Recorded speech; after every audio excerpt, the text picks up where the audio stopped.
dope, I've been on a vibe. 10-4, we smoking my eye. We go 0 to 65, vibing out the way. Get yours, stay alive. Been dope, I've been on a vibe. 10-4, we smoking my Oh, We good go 0 evening. to 65. Ah, good evening, Yeah. afternoon, good morning, wherever you are. Hello, and welcome to the Nikey Joe Show, a podcast where I try to dive into all things. And today we are diving into all things JayKub for our interview for our 5th episode. Woo!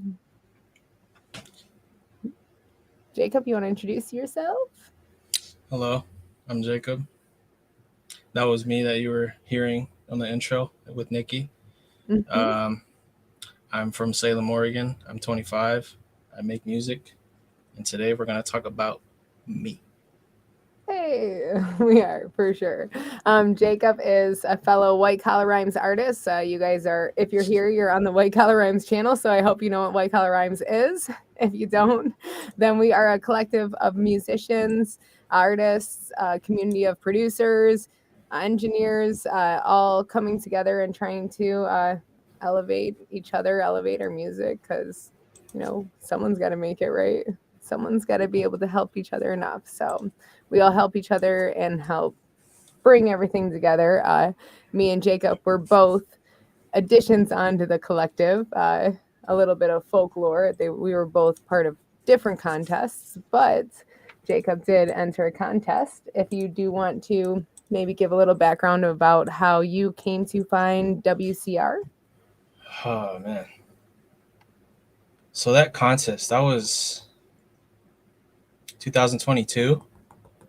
About like late 2022. And I just remember Cody Nash, another member of White Collar Rhymes, he posted this competition on Facebook about like a song versus song thing. And I've never done any like kind of competition before, so and I felt like, man, I knew I had something, but I didn't have like a place to really show it. So I said fuck it and I signed up. Long story short, I won. I joined the White Collar Rhyme server about midway through, and that's kind of what came to be. That's how I got in here. I ended up winning the competition actually, so that I guess that kind of helped me get into the whole thing, which I had no idea what was going to be, but I'm glad I did it. I am also very glad that you did it because you have become one of the most essential people in my music journey and all of that. So I'm super excited to be doing this interview because you are just have been, like I said, essential in my music journey too. Every person in WCR has. You have been, doing music longer than I have. Is there a little bit of background you can give our viewers on JayKub and Yeah, also your the beginnings, JayKub, the beginnings of beginning. oh man. Ah. So as far as like wanting to make music, I think I really got that itch or like that want to make music back in like late 2000s, cuz like 2009, I want to be specific right there, cuz it was like during that time you had like Wiz Khalifa doing stuff, you had Mac Miller, just a bunch of these new names, and I wanted to make music like that cuz I was like, this stuff sounds cool. I want to make something cool. So a couple years later, uh it was my freshman year, but it was the summer before freshman year. And during that, so I went to summer school, and they had like this hip hop writing class. So that's where I got put on like how to record music. So that's like this teacher, he put me on Audacity. So as soon as I learned about that, I went home, I downloaded Audacity, I recorded some shitty song on some Xbox mic, and I still have it to this day, which is funny. But yeah, that's kind of how it started. So that makes you how long total now? Jeez. So since actually recording on a mic, I want to say since like 2014. 10 years. I didn't get my own setup till like 2016 though. That's awesome, though. Yeah. So, as a young artist in your early 20s, how do you navigate, especially with, you're always at a crossroads when you're that young, how do you, how have you, I guess, navigated through those crossroads, the different aspects of life versus music and dance?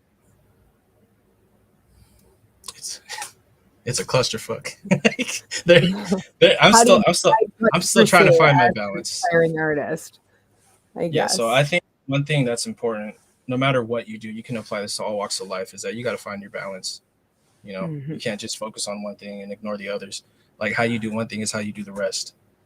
So I'm really heavy on that. But sometimes you just need to take a break. You can't just go full throttle all the time, or you're gonna wear yourself out real fast. And I had to kind of learn that the hard way. But just do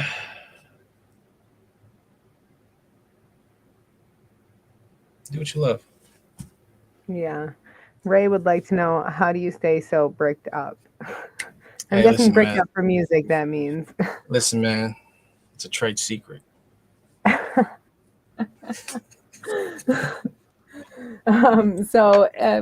that, being said, knowing when to stop, when to slow down, how do you know when that time comes, that challenge of even being able to slow down? So I found it happens a lot when I get creative blocks. When I'm trying to write a song and like not coming up with anything, when I'm trying to make a beat and everything just sounds trash to me. Those are the kind of like the signals that I look for when my brain is telling me that, yo, you need to take a break and kind of do something else so you can come back refreshed, make something better. What is your release when you have those blocks? When you step away from music, what do you step to? Thank you for asking, actually, because early when I was writing or making music, one of my friends, he's actually the first person who really kind of honed me in. He's before I bought my setup, he bought a setup just so I can record. That's awesome. So one of the things he taught me was that you should have 3 things that you can balance, and all these things should like kind of either keep your mind creative, or just like activities for you to do, like games or something. So like let's say I'm getting tired of music. One thing that I'll do is I'll play video games or something. I'll draw, or I'll watch like movies or shows or anything. Because these things, like, people don't realize that influence can come from anything. Literally anything. I don't know if I got off track right there. I started rambling right there. Did I answer your question? That was okay. Perfect. You did. You totally did. So to dive, when you get blocked creatively or anything like that, when you need to take that pause, you normally will go to one of your 3 things. Yeah. Which could be video games, or it could be drawing or whatnot. And then sometimes inspiration does come randomly. It might hit you. I definitely agree with that. I definitely do. I know that you had said, you started listening to various artists and getting into rapping and writing, from a class that you took. Is that how you would describe finding your passion for actually music, as a collective, like holistic thing? Because you, as an artist, you are also as an engineer and producer, and you do so many different hats. So I'd kind of like to know, how the passion for all those, if it was separately and little by little, or if it just kind of has always been there to try to create just anything. So I think the thing with me is, like, when I hear a really like dope song, I always wish, like, damn, I wish I could have made that. And that makes me want to go make something that's better than that. So I guess it's really just like me trying to prove to myself that I can make something better than the last thing I made. Hmm. You know, I guess So that's what kind of drives me. But at the same time, it's like, at first when I started writing music, obviously, you know, when kids are like first starting to rap, they kind of just like rap like how they like the artist they hear, you know. So I was kind of on that bullshit. But once I really like, it didn't take me till probably now or like last year to where I'm like, what am I really saying? You know, what can other people or myself get from this song? So I've been real heavy on that lately. Hmm. Fuck. Which is kind of my drive as of lately. Yeah, you have had quite a few releases come out lately with Orange Paint, with Dice, and we just had a waterfall of releases. So, of course, congrats on those. Can you tell us a little bit about that inspiration? Since those are more of your recent releases, those are more geared Oh, towards man. the message that you are trying to send out. So, okay, we could talk about Orange Paint. So Orange Paint, actually, I think it was like a month after the initial competition. Dice had messaged me, and we were kind of just going back and forth, you know, talking about music. And he's like, let's make a project. And I was like, I'm down. So he sends me a folder of beats. Excuse me. And it kind of just took off from there. He sent me like 20 beats. You know, I probably wrote to like maybe 6 of them. I found some beats. I sent them back to him. And it was honestly the first time where I actually had like this back and forth with an artist, like with a project. And it was dope. That magic. Yeah, kind of just like bouncing ideas off of each other. You know, just, I mean, like, even in Texas, it's like, that's so different. Like doing it in person, but it's like when you have that constant back and forth of like, no, you should do it like this. No, we shouldn't do it like that. We should do it like this. That's like, that's when you know the other person really cares. For sure. And I feel like that's why I kind of gravitated towards Dice for that reason, because he kind of honed me in, you know, and I feel like that's, and I, like, me personally, I really like that dirty South, like Texas shit. So I feel like it was just something that was bound to happen, you know. That's a great album. Shout out Dice.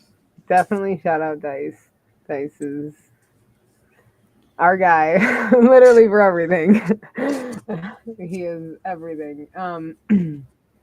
So for Orange Paint, how has the response been to your album so far from your listeners and even family or friends? I mean, from what people are saying in the Discord, you know, it seems like people in Discord like it, which, you know, I appreciate it, you know, love. As for family, I don't not show my music. You know, you don't show your music to I mean, your family? they support me, you know, obviously they want to see me do good with music and everything, but it's like, I know you're just supporting me just because, you know, you're my, you know, y'all are my parents or you're my siblings. So, and it's unconditional, and I still appreciate it, but it's like, I know you guys don't really care, and it's cool.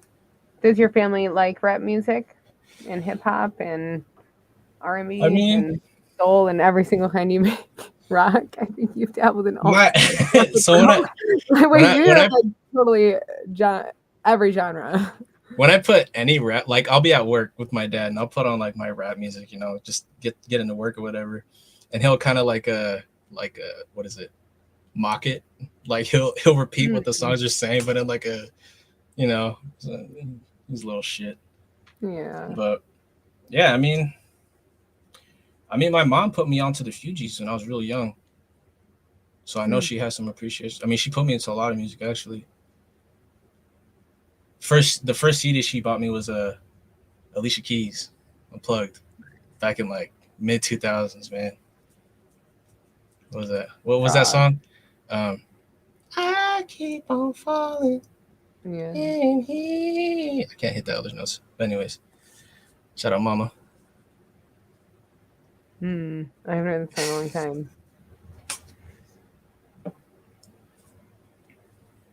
She sings so good. I'm just thinking about her singing. I'm like, damn, I've tried her for karaoke. I remember when, like, after listening to the CD, after listening to the CD, I used to do like that vocal thing.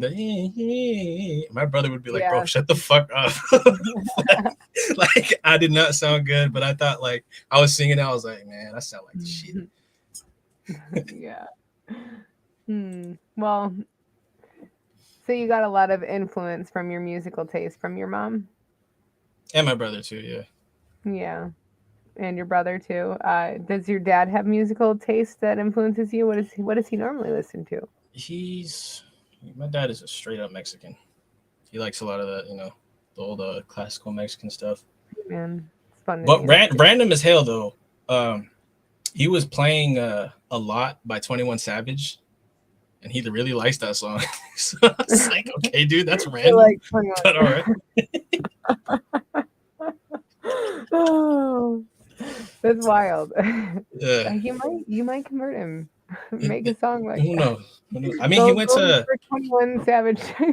He went to the show I did with Nash, and he went backstage, and he was kind of, because I'm real quiet around my family, dude. Like, I'm real.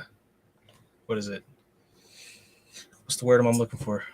Reserved. Self-reserved. Yeah, reserved. Do you just kind of tend to watch with your family? Yeah. You take everything in. I am the quiet one. Wild like mine. I'm normally one of the loud ones. Yeah. So. Yeah, they are. I'm usually just. We definitely have some in our family that kind of sit back and are like, okay, there's a lot going on. This is overwhelming. It's good that your family supports you too, though, with your music, even if it's not like religious listening and such. Like, that they do support you and they go to your shows. Speaking of your show, how was that experience? Have you? I guess when was the first time you ever performed live? Back in high school, there was this. I think it was like a Black History Month thing, and they asked me to perform, and I fucking bombed. I went home so upset, bro. It broke me. Oh, it was terrible, but I got over it. When was the next time?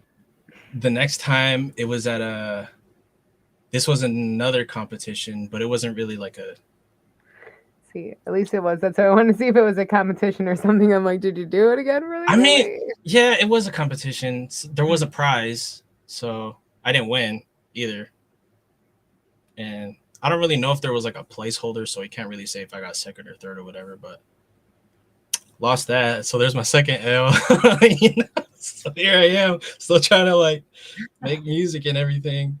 And I think the next time I performed, it was with Nash.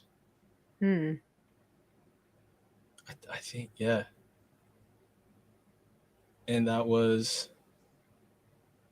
felt good.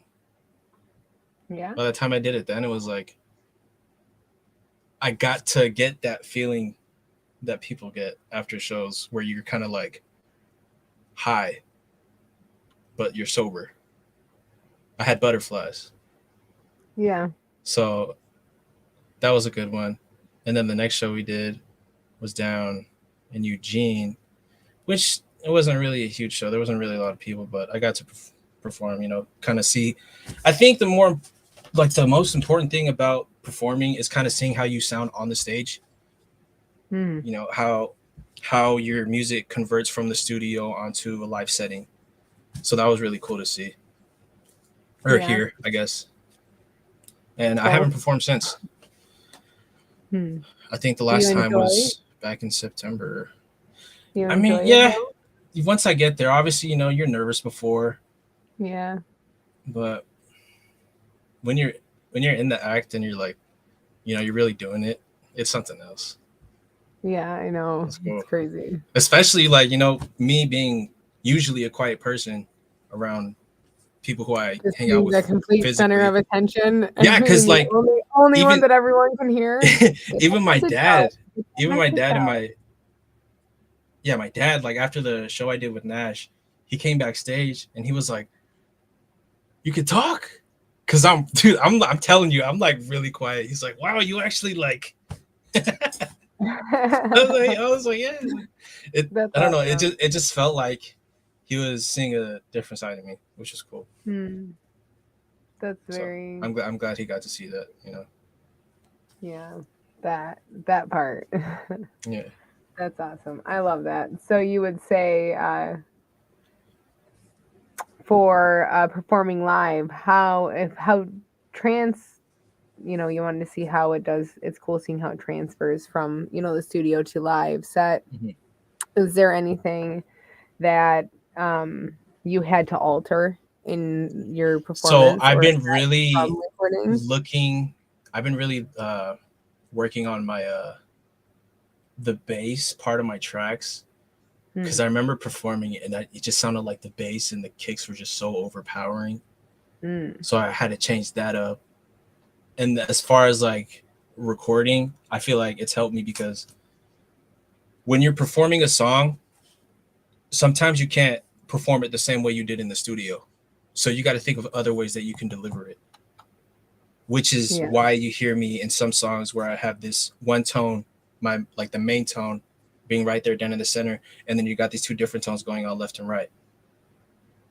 It adds body to it. So that's one of the things I learned from that. When you have the Layers. tracks backing, do you use expert layers too for your lives? So as far as yeah, I because mean, I'm sure most I artists know a do, and lot. they have background vocals on their live stuff. I've seen them in concert. I'll usually have I my work, background vocals on there because I know, yeah, like, I could rehearse a song as many times as humanly possible, but I know I'm gonna fuck up somewhere. So I feel like it helps me when I have those backups to kind of catch where I'm at. for sure. How many You know, songs do you do normally in a set? so I Too? made, what was it? It was like a 15-minute set, but it's like I'm rapping through the whole thing. Right. So how can you not fuck shit up? Yeah, like I'm rapping for like 15 minutes straight because I'm like, I don't like, talking my shit, so I'm just gonna perform all these songs and not really talk about what the songs are about or, how I made them, why I made them. But and I think that's another thing too, like one of the reasons why I make music.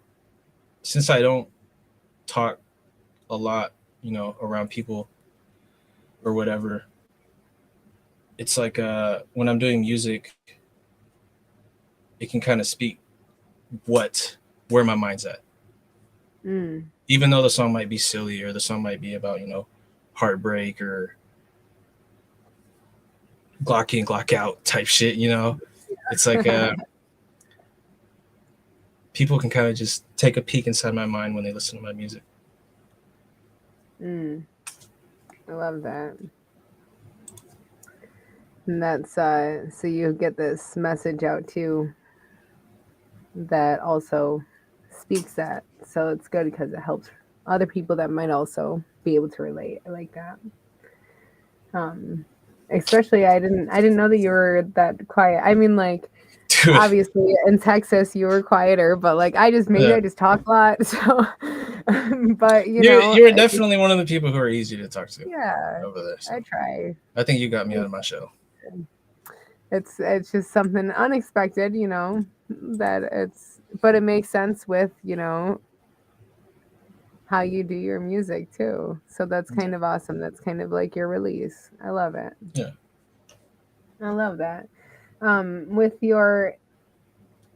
With that being your style and your family, has your family ever had have you ever had any, I guess, issues with balancing like family, or where there was any disconnect, at home with your music? Like they support your music, but obviously like they might not listen to rap. However, now your dad's seeing you talk, obviously things are a little bit different, seeing you actually live, things might be a little bit different now than they were.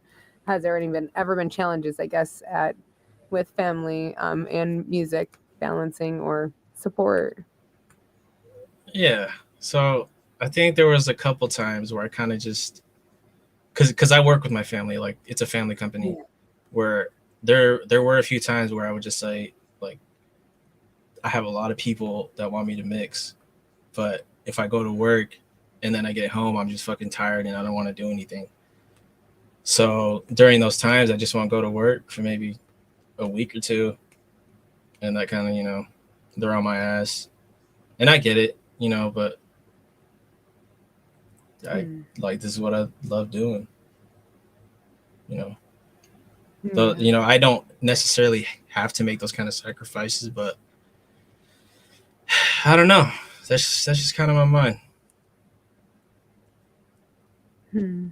Yeah. It's pretty bad, but Yes. I do it again. You pay your engineers handsomely.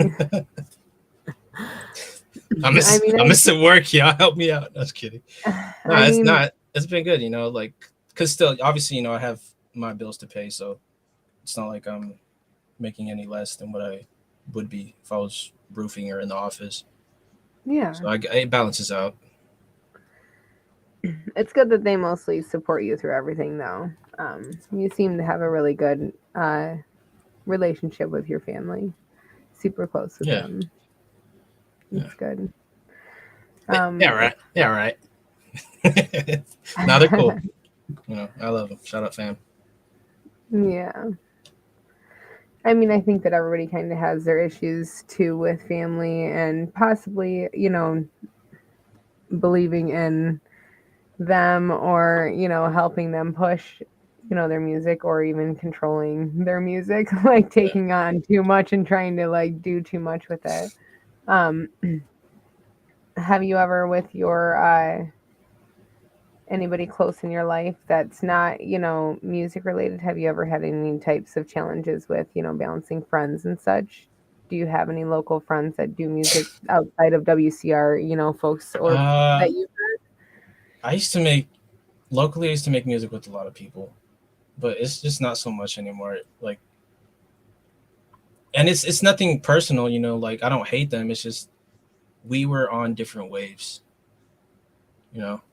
So like nowadays, the only people I really talk to, like friends, is Gray Baby.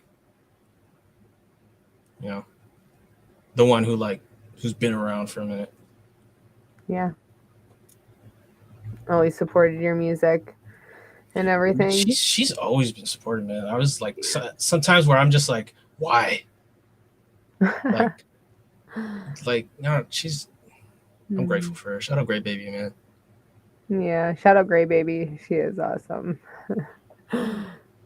She is awesome. Yes, this is. You did have 2 questions in chat from Soul Surfer. One of them was your favorite video game to rejuvenate to. Oh man, lately, bro, I've been playing No Man's Sky, and it is an addiction at this point. I love it. No Man's Sky. And don't get it unless you want to waste your time. And you game with G Baby too, yeah? Sometimes. She usually plays a Fortnite. So, you know, I'll play with her here and there, but Fortnite. And then they also wanted to know your cost for mixing for engineering per track. Yes, my manager Paradise has answered, it looks like. But yes, $50 a track. Okay, you heard it here, guys. $50 a track. Base fee. If you're sending me 32 stems, I'm gonna have to tax you. I'm sorry. Choose stems wisely, folks. Yes, please. $50 for what? 5 stems or under? So I have 50 at like 7 vocal stems and then obviously the beat track. So all that's included with the 50. You heard it here. Thank you, Soul Surfer. I appreciate it. So for engineering, when did you start engineering? Sorry, we'll jump right to that. Shit. When the homie got me my setup, he was kind of like, "Here, I got you all the stuff. Learn." So you learned everything. Oh man, outsourcing. Yeah, and this is during the time when I was still going to school, and I remember like going to his house after school and not leaving till like 6 a.m. in the morning because I live probably like a 10-minute walk from his house. So every school night I would stay over there and I would stay till about 5 or 6 in the morning, walk back home, and then get ready for school. Sometimes. Most of the time was maybe midnight or something. But man, that takes me back, because like those walk homes were the seed. Because that's when I was like listening to what my mixes were doing, what did what, mixing with all the plugins, and obviously watching YouTube videos and how to make my sound better. Listening to what locals were doing, because I knew Nash by this time. Nash had no idea who the fuck I was, but he was doing shit in the scene. He was throwing shows like crazy, and I was like, damn. And this is during the time when he was with the Ground Up Studios, and they were doing a lot of shit during that time. And I was like, damn, I'm trying to be like them. Was Years that when gone he by. was That Kid Cry? Yeah, that's when he had that whole Panda thing going on. And I guess I heard of MCD too a lot, like, because they dropped a song together, and there was like some like Panda on the front or something like that. But I don't know. Thinking back at it now, it's like, damn, I knew some of these people before I even actually knew them. Like Loose Logic too. I remember when he dropped I think it was Reflections or something like that. Well, But anyways, to answer your question, engineering, how did I get into? Yeah, I kind of did answer your question, right? Yeah, so you basically I kind of just put myself into it. DIY. So you started laying tracks, mixing tracks. Did you start producing tracks at the same time, or were you finding beats? I was diving into anything I could do. Like I wanted to make beats. I was recording to my beats, which were ass. You guys can actually find that somewhere on SoundCloud. But I'm not gonna give that away for nothing. I don't know. Maybe I'll link it. Maybe I'll link it in the Discord so you guys can trash me for my old shit. We'll have to look it up. Soul said, "Are you 100% self-taught, or have you gotten help from other engineers?"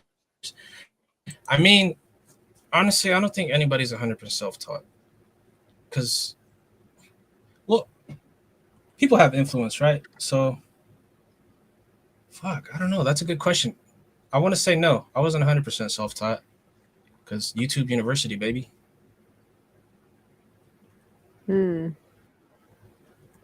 Did you ever go in person and like watch anybody engineer or produce or anything? Oh no, I've never been, besides Zone, I've never been to any other studio. Like I've never been in the, because I mean, yeah, I've met other local engineers, but they were kind of like my peers. But I was the one kind of showing them what I knew. So I guess to answer your question, yeah, self-taught, I guess. A lot of trial and error. That's all this game is, seeing what sounds good, what doesn't. For sure. Now I know that you're in, obviously, White Collar Rhymes. Previous to White Collar Rhymes, was there any other communities online that you were a part of that did help with, different aspects of creating music? That's the thing with White Collar Rhymes. It was kind of the thing that I wanted for so long. Just this place where a bunch of artists can, just this hub of artists that can just bounce ideas off each other, or like just bullshit, because we have this one thing in common, the music. And I've never had nothing like that. So once I found out what White Collar Rhymes was, supposed to be, I was like, this is it. This is where I belong. These are my people. Yeah. So, yeah.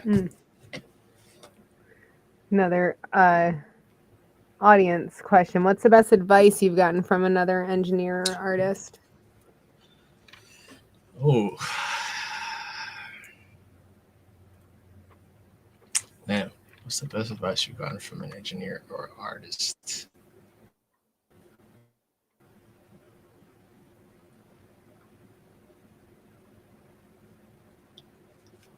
That's a good one. You can think on it. You got me thinking. I'll pin it. So yeah, let me think on it. We'll pin till I unpin. For joining the collective, I know that you've expressed the magic of collaboration, which is one of my favorite aspects of making music, is that energy that comes from that excitement of people doing their passion together. Probably one of my favorite things about Texas. for collaborating with other people in White Collar Rhymes, what role does the collective play in shaping your music and the direction that you have started heading as an artist? So this kind of goes back to what I was saying about me not really knowing what I'm writing about. So obviously not obviously, but back when I joined the competition, that first competition, I was getting a lot of feedback about just that, about like, what are you talking about? Like, what is the song about? What is your point? And I think since then, I've kind of grown this thing where I want to have some sort of connection with my songs. Like, it's just not about, it's not just me rapping just to rap. It's like, there's something there, you know? So I guess I have more substance. I guess the collective kind of but, you know, inspired me to give just that. There's more of me in the tracks now, is what I'm trying to say. It gave you more depth. Yeah. In a way. I get that for sure. It's definitely crazy kind of seeing, you know, the difference in your stuff pre-WCR and, you know, now that you're in White Collar Rhymes and, you know, the trajectory that you do take, because there's so much experience in our collective. It's crazy. It's crazy. Dude, it is crazy sometimes. Sometimes I'll be like, just on random days, I'll be like, damn, dude, I'm in WCR. Like, right, I'm a White Collar Rhymes artist. Good. For your writing aspects, how do you approach writing? We'll get into your lyricism because you got you have a very good pen. Do I? I do. I think so. I think you write the stuff that I've heard you do, and I've listened to your ice cream, you know, tapes. The tapes. Which I am hoping that was ghetto though. That was like, I think everything I made before WCR was just ghetto. Everything. Well, I feel like you took a lot of stuff down. Or maybe it was on SoundCloud versus Spotify. I think that's where it's at. A lot of your stuff is. Yeah. You have a writing style that you like. You do send a message out, and that's like even our first collab, Quiet Nights. Like, I fucking love your verse in that, and like, I know people that know your verse by heart. Like, what is rhyme writing? I want to hear your take on my writing style.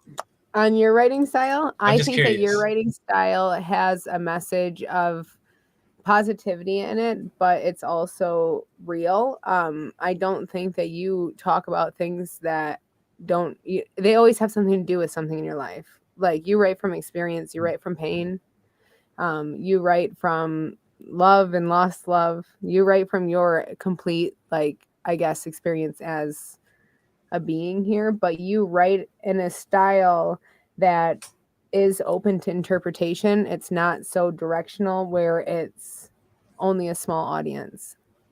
You have that, I guess, omnidirectional writing style. Like, I feel like a lot of people in White Collar Rhymes do, that it's so malleable in so many different people's, you know, thoughts that it can mean different things, but it still kind of has the same end game of making people feel like they're heard because you're speaking the things that people don't, or you're telling, even like in Quiet Nights, like, you're literally telling like the youth, like, hey, like, don't fucking give up.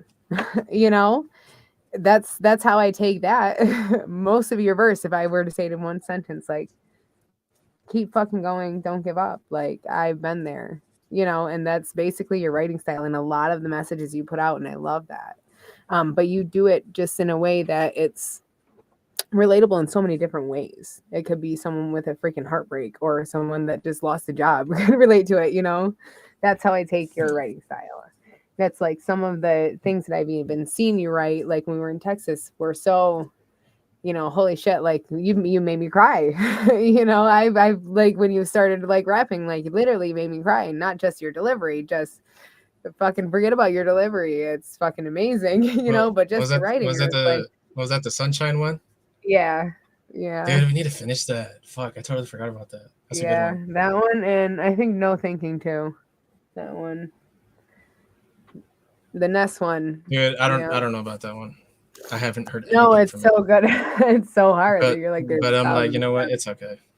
No, I still listen to it. I'm like, but yeah, no, you're the way that you, I guess, resonate with me as a listener and even as an artist. Like, I know that it's a safe space to talk to you about anything because of the type of music and the type of person that you are that I know. But even hearing as a listener, like, I would feel safe talking to you about my problems if I were like a fan and came up to you and like, you're like, what's going on? Are you okay? Like, I would feel safe because of the way that you do speak to your listeners through your lyrics. You create a safe space. That's nice. I love it. But yeah, that's how I feel about your lyrics. As I get all like overwhelmed, I'm like, Man, it's so nice. I appreciate it. But yeah, so I definitely see, that, and I obviously don't know your music from 10 years ago, but if, you've geared your messages in a certain way, like, it's working. If that's what you're trying to portray, it's working. Hey, Passive, are you still in here, bro? Even your stuff on Orange Paint, I'm like, it still gets me like where I need. What I want to do, I don't know if Passive will be down for this, but if the audience is interested, we can listen to my first tape that I dropped on another day, and you guys can critique it, so you guys can hear JayKub before JayKub. JayKub before JayKub.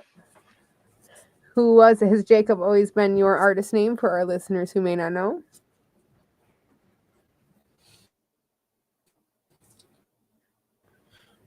Did I have any other rapper names?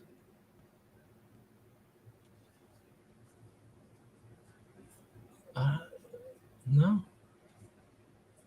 I think I've kind of just rocked with JayKub since I started recording. Always JayKub. Can you go a little bit into your ice cream click for those that might not know? So, all right. So it's Ice Cream Click, part of JayKub history. Yeah. So Ice Cream Click is kind of like, I guess let me just put it like this. I guess long story, and it's not short, kind of. So when I was maybe in like elementary school, I was still pretty like a quiet kid still then. And my brother, he's 5 years older than me, and he was making friends. He was hanging out with his little posse. So they would come over to the house once in a while with their fit bikes, their BMX bikes, and that was like a real big thing during that time, like mid 2000s. Like everybody had a BMX bike. Everybody was like out riding their bikes outside, causing trouble or whatever. And they used to write graffiti. They used to do graffiti and all that. And one of the crew names was ICK, Ice Cream Click. And that's kind of where it all started for me personally, because like, I grew up with these guys who were, riding BMXs and writing graffiti and, doing all this different shit. And I'm like, damn, I want to be like that, So me, being a little badass kid, I got my own bike. I, started doing graffiti, getting into trouble. I ended up getting arrested in like 7th grade, like 7th grade summer. But anyways, yeah, ICK was kind of like this group or this crew, and one of my brother's friends died. So, and after that, it seems like they all kind of separated. So I feel like I kind of just took the whole ICK shit and ran with it, because it's like, when I think of ICK, I think of staying connected to my youth. So it's kind of deep, but that's kind of where the whole thing came along until this day. Even after whatever happens, I'll be repping ICK till the death of me, because that's just who I am. For sure. But the Ice Cream Click. I think that's an important part of you. It's definitely wanted to touch on that a tad for people that might not have heard that story. Yeah, I've been getting asked that a lot. So Yeah, and that's also, it's very touching, that you are still continuing on and will never stop, you know. Yeah. That's definitely an experience that's had a profound impact on your, music. ICK. Is there any other stories or things in your life that has kind of altered something I guess as another way you can interpret ICK is like, see, I don't make one type of music. You know what I'm saying? I got flavors. So it's like that. Oh, more than sorry. Baskin Robbins? Yeah, you know what I'm saying? I got the whole sherbet rainbow, whatever. Sounds I good, love right? that. See, you have more interpretations even just for your name. Like it's just who you are. Wild. Mm. For your ice cream for your ICK. How do you see that, and how have you incorporated that with WCR?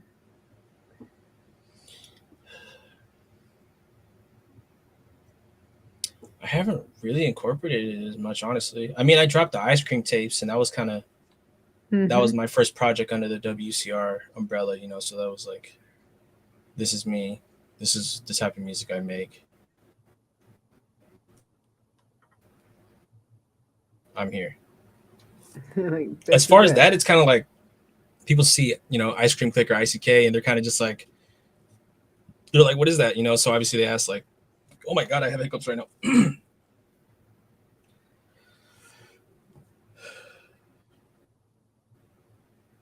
Okay, I'm good. But I lost my train of thought. um, What was the question? for How I incorporated it.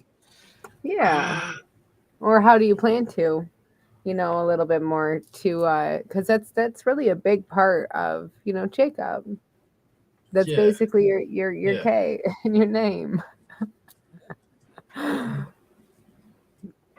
still working on it for sure because I'm working on this solo project called JayKub, JYKB, and it's kind of about that, you know. Nice. So where the fuck is my mind at? That has nothing to do with incorporating it, or does it? It does if you're working on it a little bit, I don't know. working on bringing them together. Because I mean, even part of like all of us artists and most of the people in the community know, your identity as, Icky J or Yeah, you are a man of yeah. many Rogue identities. just calls me icky at this point. They're generally revolving some way or another around that. So trying to get a little bit Yeah, more clarity on that for everybody else too. It seems like we'll have a little bit more yeah. incorporation with an upcoming project. Um, Speaking of that, can you share some of your projects you're possibly working on or any collabs that you're currently working on? So I am doing a project with Rogue, but it's pretty early in the works. But the overall kind of concept is so me and Rogue, we were real heavy in like the SoundCloud era music stuff. So I think, well, we both decided like we should just make a project that sounds like 2016. Kind of just for like me and him, because like he's the only other person who really like fucked with like SoundCloud type shit. Like Hmm. we both like X. I mean, he listened to Peep. I didn't really listen to Peep, but I fuck with Juice World. Like Yeah. I don't know. It just seems like something like I need to do. Like how Orange Paint was like, it's just one of those things. Like me and Dice had that. Like I fuck with Texas and he fucks with my sound, so it's like me and Rogue both fuck with SoundCloud. So it's like let's make something. Another. I Nice. think that's the kind of the only one aside from the solo project. Yeah, working on some stuff with Dice for maybe something else. Orange Paint 2, I don't know, but we've definitely been cooking up. Hmm. Uh, I don't know, just been doing a lot of mixing work Nash, Nash, Yeah. a couple others, a few others. I don't know, kind of all over the place. I mean, you guys know how like what it's like being an artist. Like For you got a sure. bunch of projects you need to finish. You're like, oh, I should make something new today. Consistently. I've literally stopped listening to other things 'cause I'm like, I cannot. For your, I guess so now we know your projects you're working on. What's your future goals Oh or yeah, aspirations in music?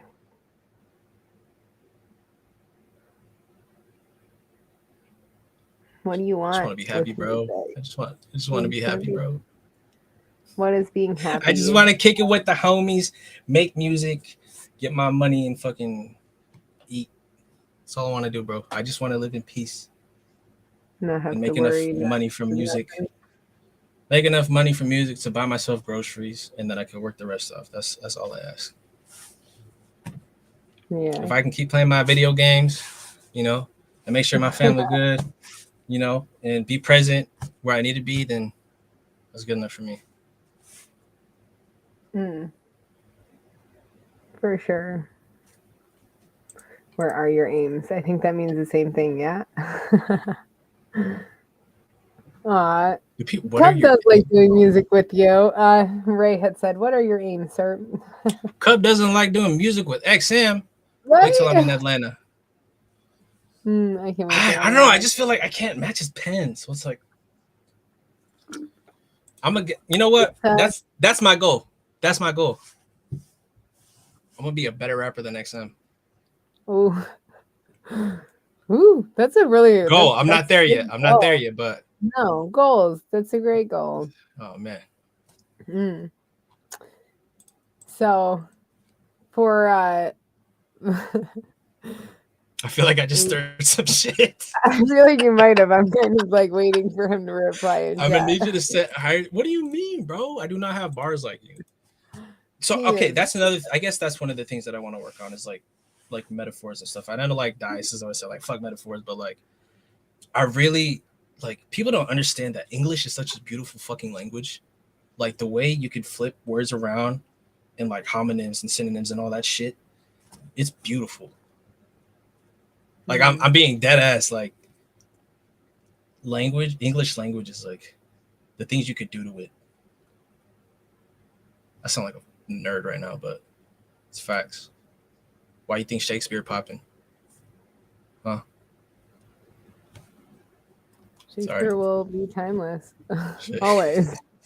Always. I agree. I think lyrics and the ability to, I guess, play with your words and bounce them and do different things is kind of amazing.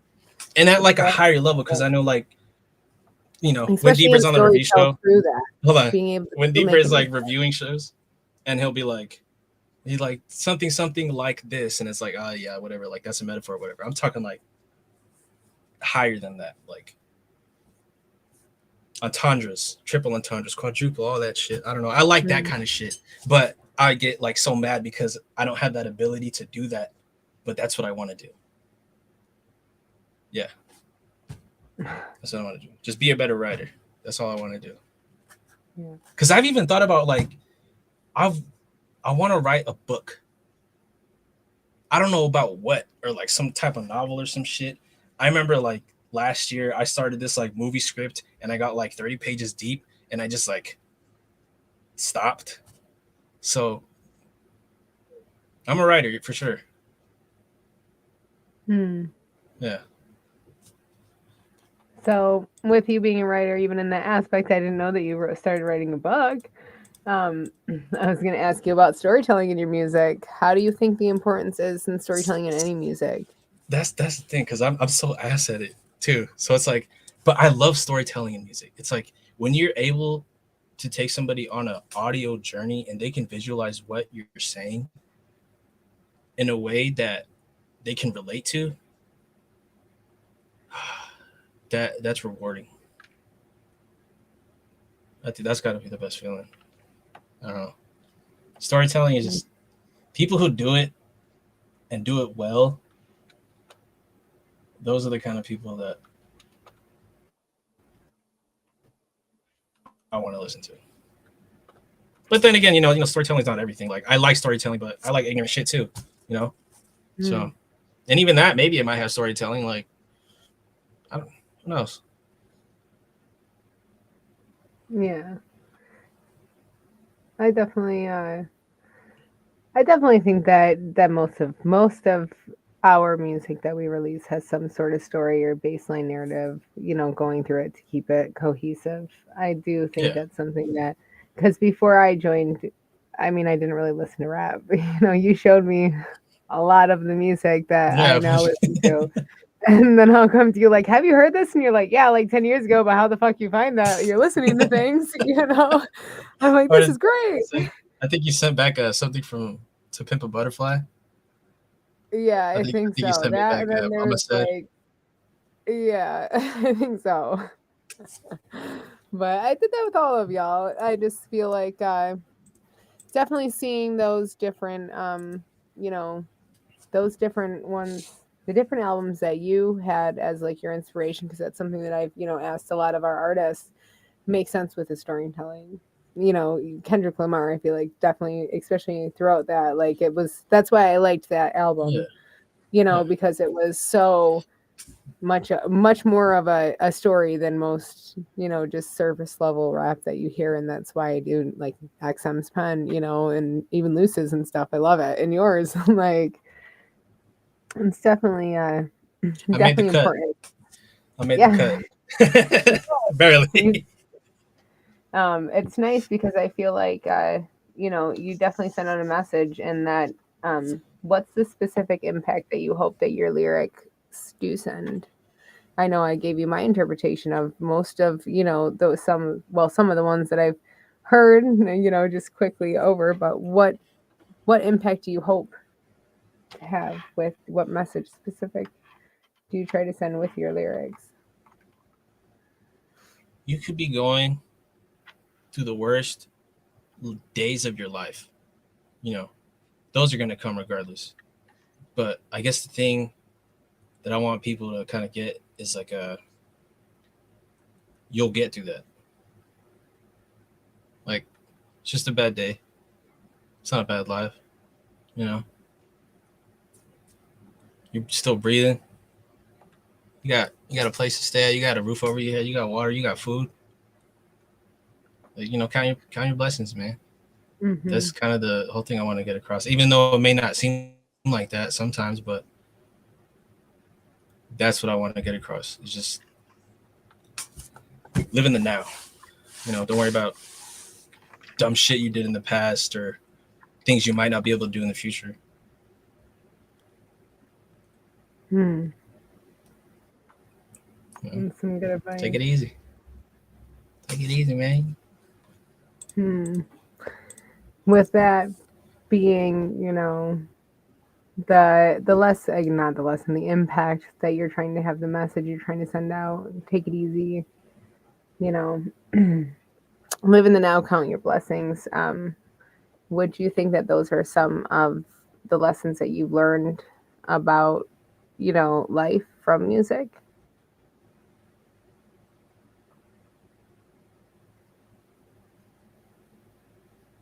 Yeah. Yeah, pretty much. Yeah, because I told you that first show I did, I bombed.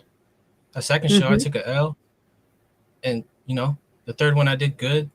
Next one I did good. And all of a sudden, I'm part of this collective. I'm going to Texas. I'm going to fucking Atlanta in September. Like, if you would have told me this shit like 5 years ago, I would have been like, yeah, whatever, dude. Pipe dreams. Pipe dreams.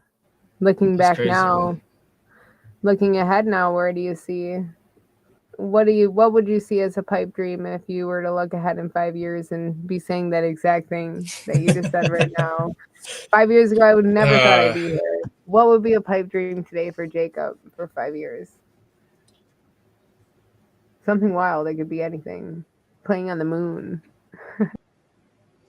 Okay, I'm not gonna go that far.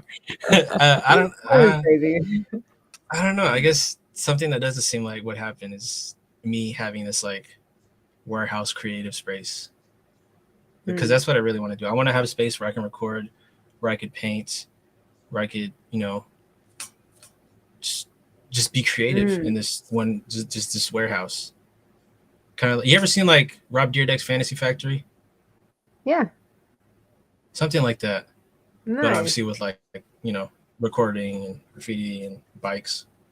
Yeah. That's cool though. Oh man. I'm smiling just thinking about it. Like just be able to go into different areas and just do different just creation factory. Like on some type shit like, hey, I need you to come over to my state. I'll fly you out tomorrow. Like that type of shit. Yeah. We kicking it on the compound. Oh, that would be crazy though. That would be so much fun. Hey bro, you trying to go get tacos?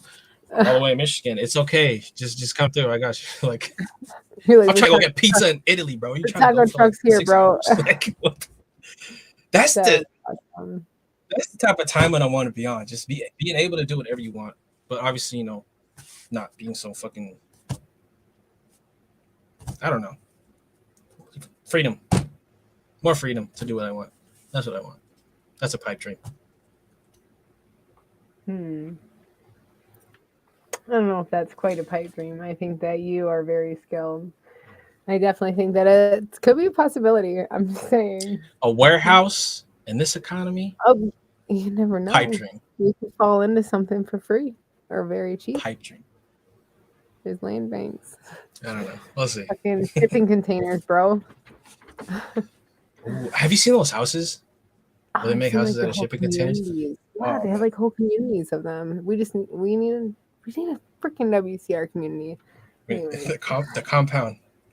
I'm sorry to sidetrack, but so as I said earlier, I'm playing No Man's Sky, and I named my village WCR compound.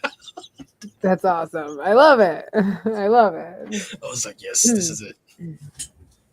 I love it. I think that God, I'm such a fucking nerd. No, I love that. I think that especially after experience something like Texas, you know, it's hard to not want to be in that state all the time. Like not the state of Texas, because like half of us probably don't have rights there. But, no, yeah, the mind state. I got you. Yeah, that state of mind, that, you know, that mindset for sure. It's hard to not crave that once you've experienced it. It's hard to go back.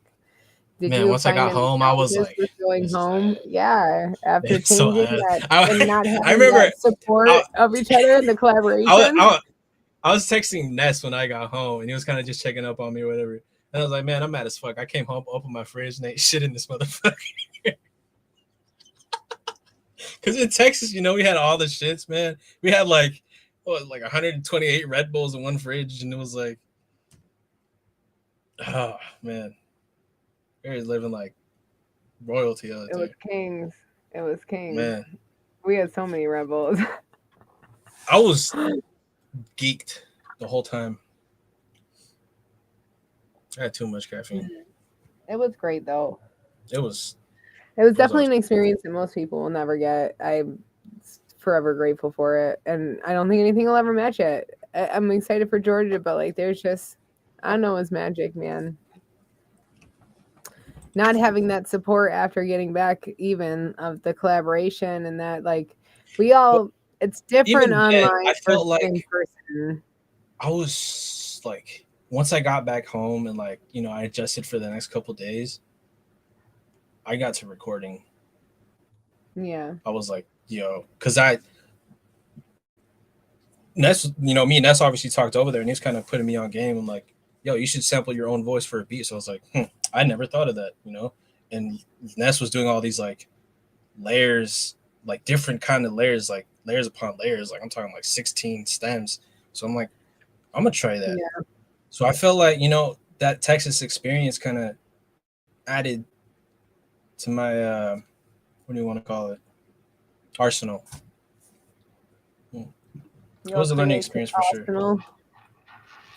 Yeah, I feel like chopping it up with Zone for like 3 to 4 hours.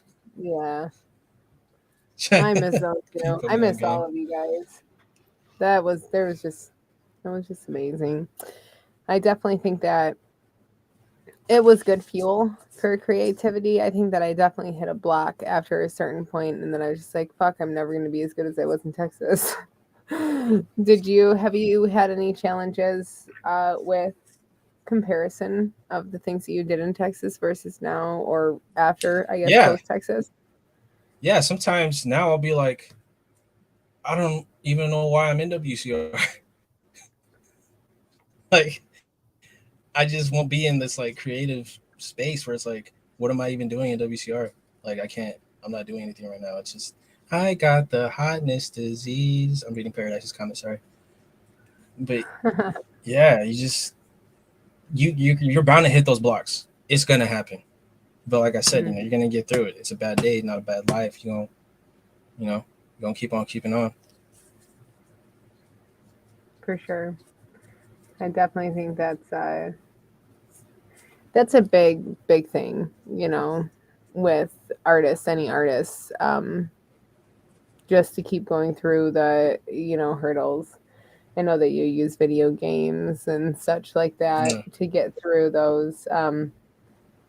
For any young artists that might be out there, a new artist, I guess any artist, period, for the pressure side of that, how do you handle that?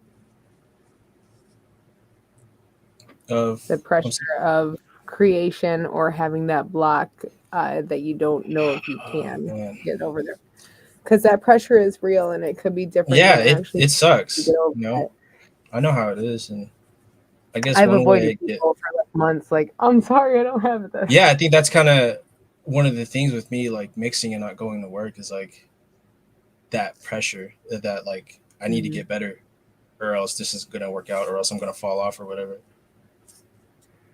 So I guess just, keeping that balance, like I said before, just find something else that you enjoy doing, whether it be,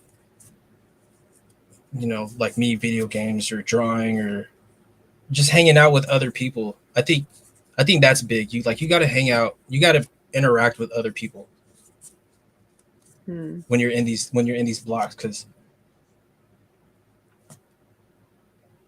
I don't know. Just human interaction is just, if you just feel better. I don't know. Yeah. Maybe that's just me, but don't I hate, like, as much as I like chilling by myself, hanging out with myself, because I'm cool as fuck. Like, I don't know. Hanging out with other people is like, it's better, If I'm ever feeling down, I'll just go to my pop's house, and hang out with them. Come back, make a song. If it doesn't work out, doesn't work out. If it does, we got a hit. Yeah. Do you find yourself using your different hats to switch when you have a creative block, or do you find yourself fully blocked? Like, if you're blocked on writing, you can't produce. If you're blocked on producing, you can't write or sing.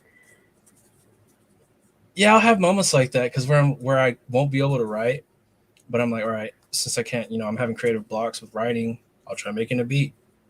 I'll try doing that, and if that fails, I have beat block. Does anybody need their song mixed? Like, maybe hearing someone else's like songs, maybe they're not making hip hop, so that'll get me out of my, this hip hop state of mind that I'm always usually at. Just different do you find shit. yourself? Go ahead. Do you find yourself if you listen to other artists or different genres of music, helping or hurting you if you're blocked? I think it helps. I feel like when you're, because I make a lot of like hip hop, like rap stuff or whatever, but some days I'll just be like, I don't want to listen to any rap. I'm gonna put on some classical music, some academia, some jazz, and right off that I'll listen just to like some shit that I don't listen to day to day, just to get me out of that zone. Because like I said, that inspiration is gonna strike you from some random ass place, and it might be in a fucking polka dance, pop, EDM, trap song. Polka dance, pop. Did you say pop or rock? EDM, trap song. I just put a bunch of genres together. I'm just saying, like, that genre probably exists. Every single genre and subgenre of EDM. I swear, you can find anything. If not, I'm sure that it shows up tomorrow now. You just spoken into existence. Polka dance. What did I say? Polka dance, trap, EDM, whatever. EDM, something like that. EDM, polka, rock, dance, or trance. I don't know now. That was wild. It's the next wave. The next wave. We'll call it Think Icky this Core. It'd be wild. Sorry, I didn't mean to interrupt. That was just a very wild combination of music. What's the craziest genre of music you think you've made, actually? I mean, it's not crazy, but I did I guess make wildest combination. a rock song with Different. Rogue that I actually ended up liking a lot. The wildest combination. Fuck. Yeah. Have you mixed So you talking about genres fusions. into one?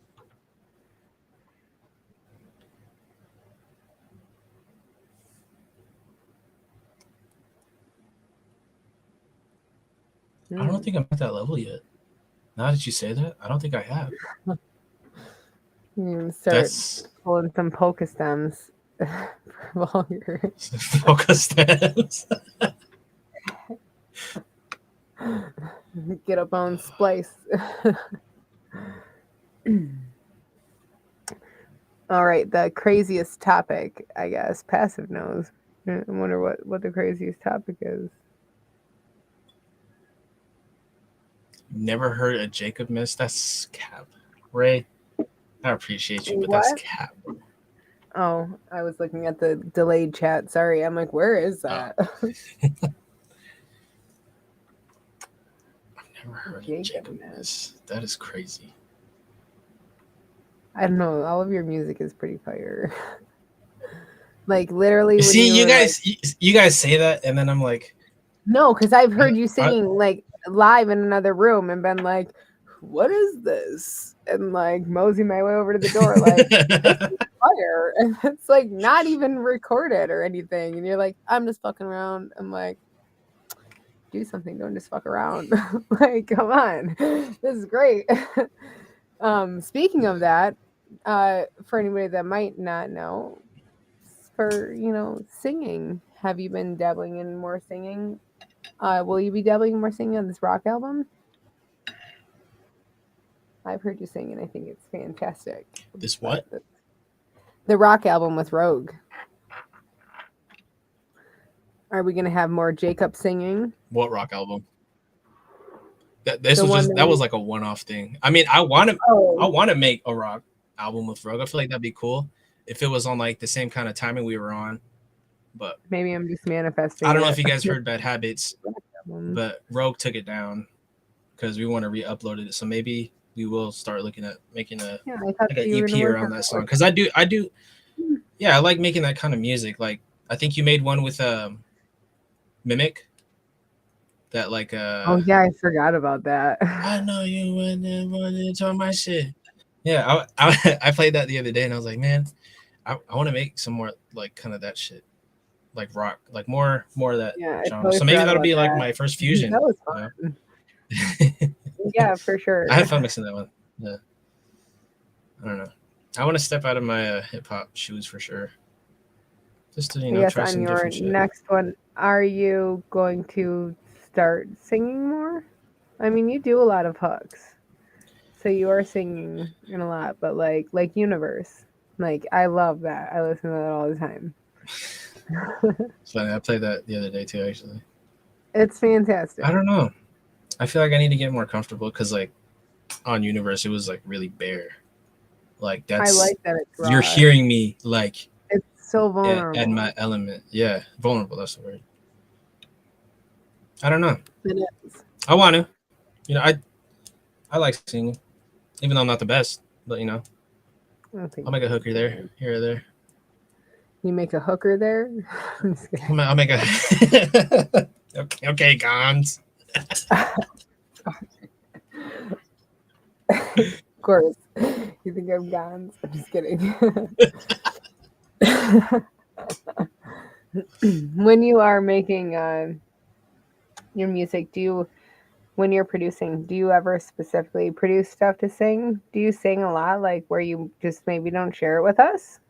Like, I mean, I'm talking about not just for hooks, like for like the entire, like a full on like sing song.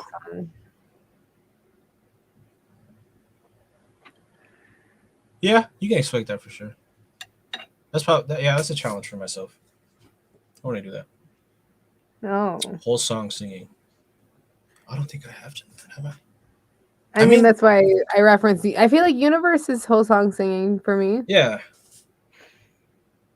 Do you have any other songs like that? I guess is what I'm asking. Yeah, I'm trying to. Not that I could think of off the top.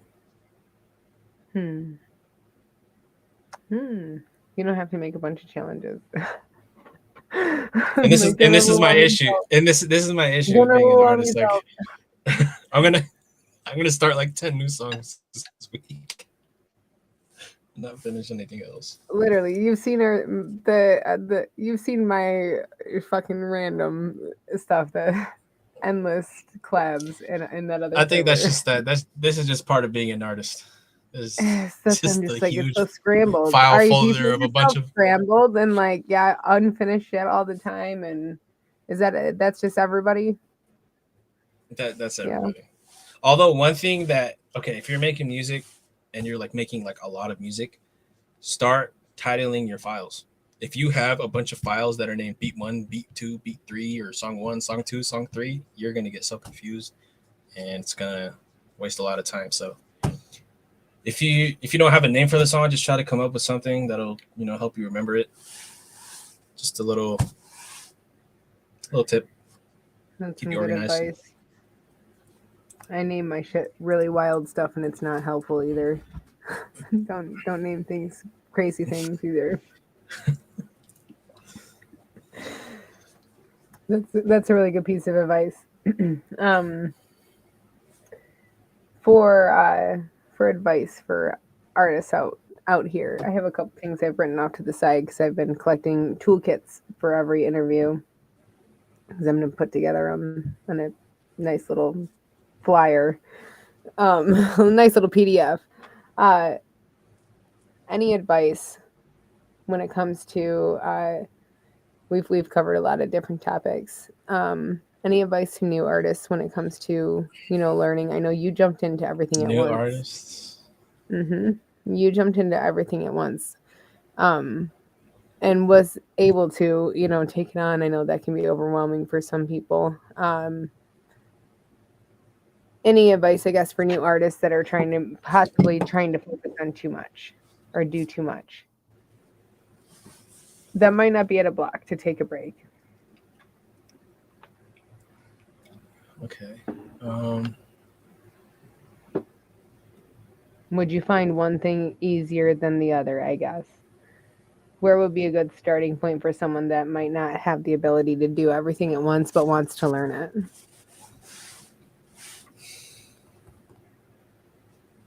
Man.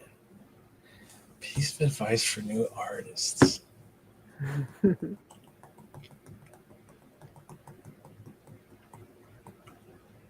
Don't download cracked software. What software? Just don't do it. Don't download cracked software. Just don't do it. Like I'm talking like you're getting getting Ableton illegally. Oh. Like get if you buy it off of like a third party site for like $50. Yeah. Get your stuff in order. Or else I don't know. You're gonna end up getting to a point where you have a bunch of good songs and all of a sudden it doesn't work anymore and now you're fucked.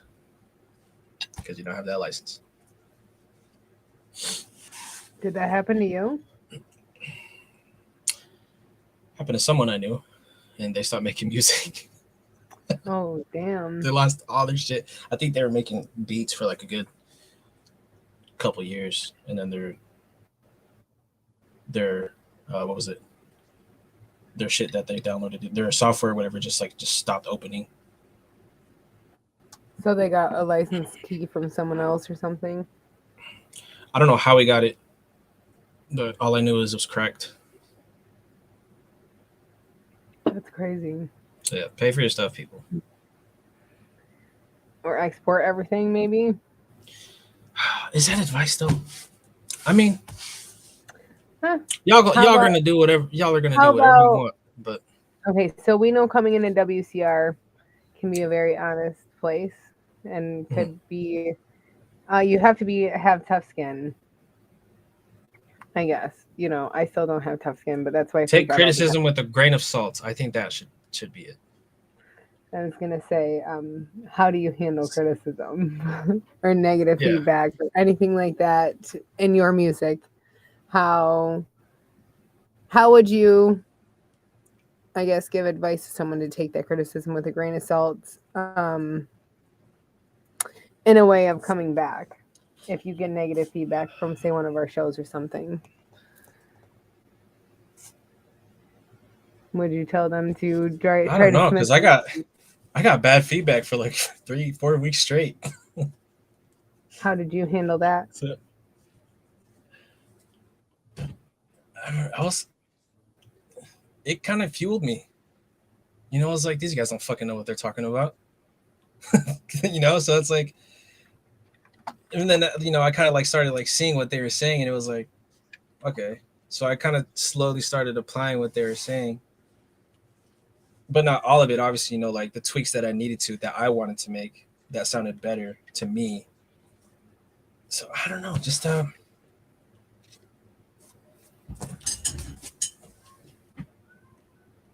am I going with this?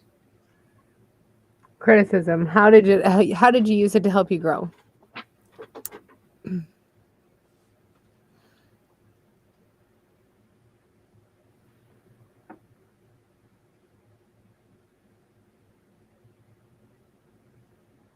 How did you get bad feedback for 4 weeks, though? That's kind of the real question. I agree with passive. Because like "4 weeks." I wasn't talking about shit. It was kind of just because like it was the competition where we had topics, and I would kind of just say the topic name and then not even talk about the topic, you know. So I was getting a lot of harsh critiques on keeping a subject. So when you started to apply that, that's when your feedback started changing, obviously, as Yeah. it should, for natural cause and effect. Yeah. For the artists that maybe possibly aren't taking that feedback that they might, you know, be getting, but still taking it with a grain of salt, what would you tell them, I guess, if they have an issue taking that feedback and applying it in a proper way? You know, what kind of what do you use when you get feedback that you don't know what the fuck to do with?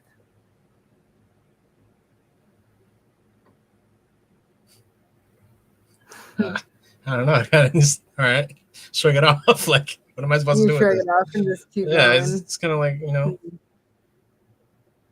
like I realize the intentions are wanting or for wanting me to get better. So I kind of just leave it at that. Do you see that as still important in your journey? You know, getting that feedback, even if you I'll take it. I'll take criticism. You know, Yeah, even it's if you not the end don't, of you the know, world. use it to alter anything in your stuff, do you still think it's Sometimes important for artists you to just get need that? criticism to get another point of view. I feel like. Even if you don't change it at all? I feel like sometimes it's good for validation. Like you're like, I think this is good. Okay, maybe I will share this with people, or maybe I shouldn't share this with people. That's normally what mine is. I think it was a couple shows ago where I had a song on the review show, and it's been a minute since I had a song on the review show, and it was like before it came on, I was like, I had that feeling when I first joined the server of like, oh shit, they're about to play something that I'm on. Like, what are they about to say? Do you feel like that feeling? Oh shoot, sorry, you cut out. I thought you were done for a sec. Sorry. No, I'm good. That was it. Do you feel like that feeling that you get right before, you know, they listen to your feedback is kind of like when you're getting ready to go on stage or ending a song and seeing if there's reactions? Yeah, you kind of get that, like, you know, like the like, yeah, I don't that know, anxiety. like what are they gonna say? Yeah. Yeah. But have you ever cried from feedback? It's okay to cry, y'all. No, I haven't cried from feedback. No, it's just me. Okay. When you are, do you find it that you want to connect with, the audience, like, because technically when, we're reviewing music, we're, giving the artist an audience. Do you feel like when you're connecting with your audience live, you have a better chance to really, get a hold of them because they can see you, as opposed to just us reviewers and listeners listening to it on screen online? Or do you feel like it's easier online to, I guess, connect with listeners online because then they I can feel listen like to it I don't again? really have a whole lot of like experience with performing, so I can't really say. I obviously And the most post more recent music ones you did online. with Nash, I guess, at that recent event, do you feel like that you were able to connect more with people listening to your performance in person versus, us listeners online? Yeah, when you put it like that, yeah, because after the show, obviously, if you did good, people will come talk to you. They'll chop it up with you, and you don't really get that kind of, that physical one-on-one with someone that like actually enjoyed Even the your reactions of music the and wants. crowds. Yeah. Oh man, I remember me and Ashley, we did a show at this bar, and I had this hook where I'm kind of like, it's like a repeated hook, and Mm-hmm. there was like 8 or 9 people kind of like shouting it back to me, and See? that's one of those times where it's like, man, this is so dope. Even though it was like, this little, it was like 7 or 9 people, but it's like, man, they were like locked in. Like, Yeah. that was a dope night. Is that energy kind of like the magic energy of collaboration to you? Of being in that? I mean, I feel like it's the same caliber, but it's not necessarily the same thing.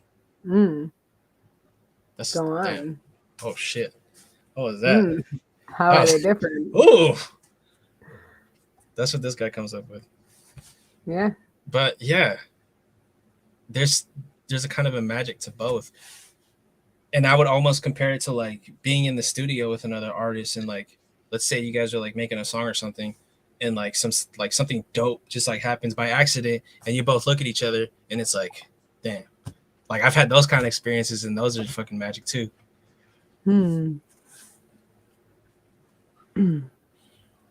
Different calibers of magic, but still magic. That's how you know Yeah. your passion is music. Yeah. Every level, every layer of it, every level of it. Passive said, JayKub, what current A-list vocalist would you Like a consider magic your dream pig. collab? Dead or Ooh. alive? JayKub, what currently is.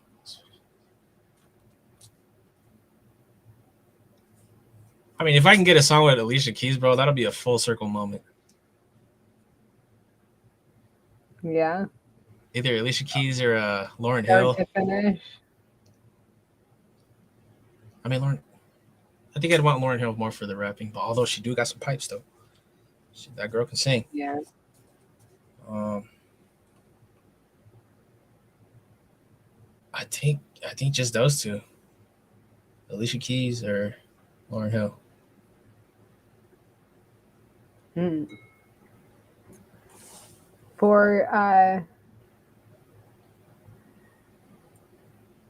For your specific style of rap, with your influences you've had, how do you feel like your style is set apart from other people in the industry?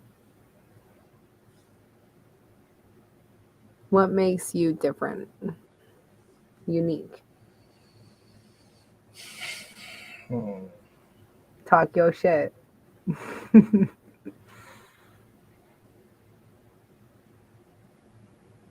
That I don't think I am too different. No? I don't really think I have a unique sound. It's kind of just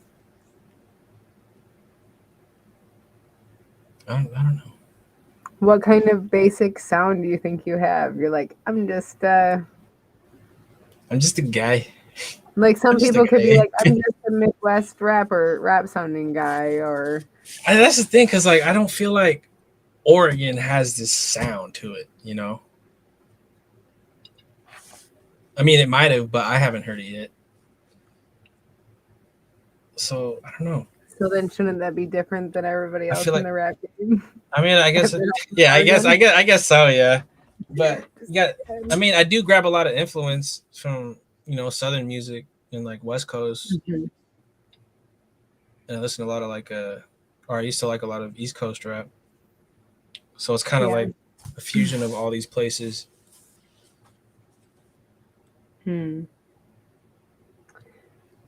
I feel like you sound. I've always said you're. Well, I heard Joyner Lucas. I heard one song from him when I was at Yeah, the I gym. remember you telling The me about that. first You're like, time is that this I like Jamie? had heard him, like actually like when I was trying to remember, what I was listening to and culturize myself. And I was like, damn, I don't have this JayKub song saved. And I like pulled up my phone. I was like, oh, this is Joyner Lucas, and I'm And, like, and oh, it's he funny you sounded say that because I think early in the sounds conversation, someone compared me to him too.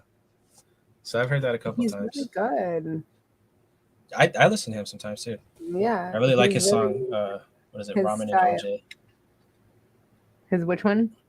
Ramen and OJ. I think he's from. No, he's not from Michigan, is he?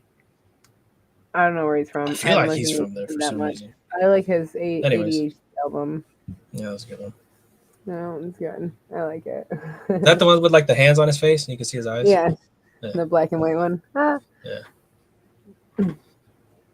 Yeah, that one I was like, I gotta have this. So we'll say what sets you apart. Um, I feel like my ad lib game sets me apart. You do have good ad lib game. I feel like when I'm making a song, I feel like ad libs are the most funnest thing to do because it's like ad libs just make it just adding flavor, just adding sprinkles to the song. Yeah, you're like.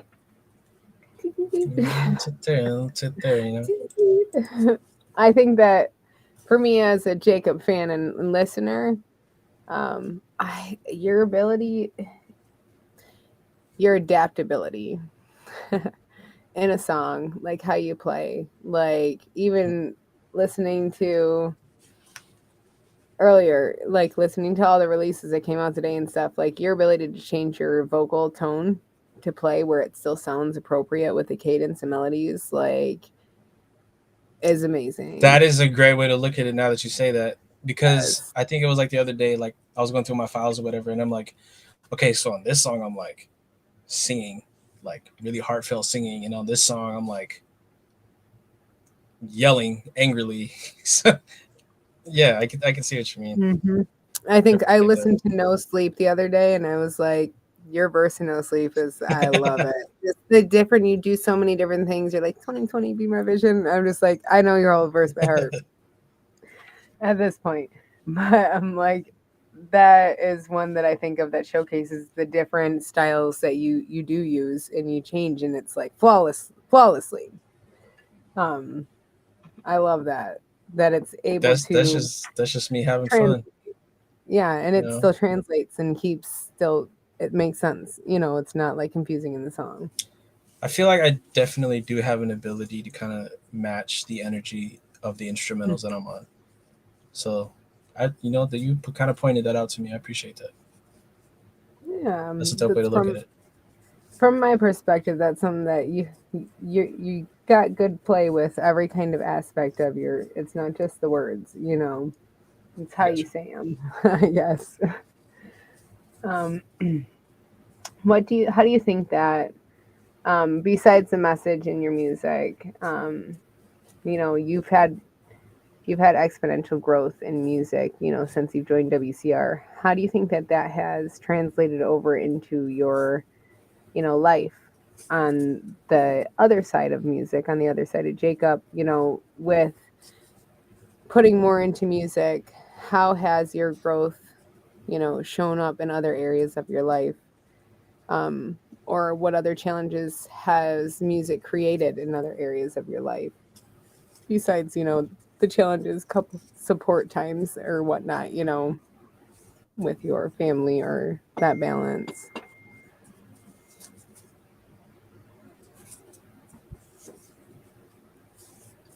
I wouldn't really say there's been any changes.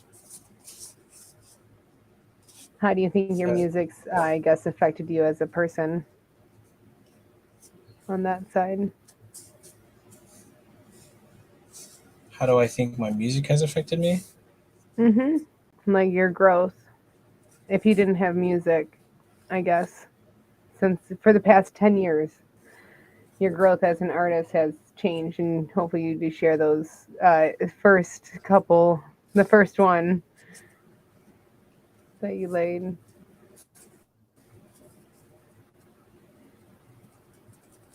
My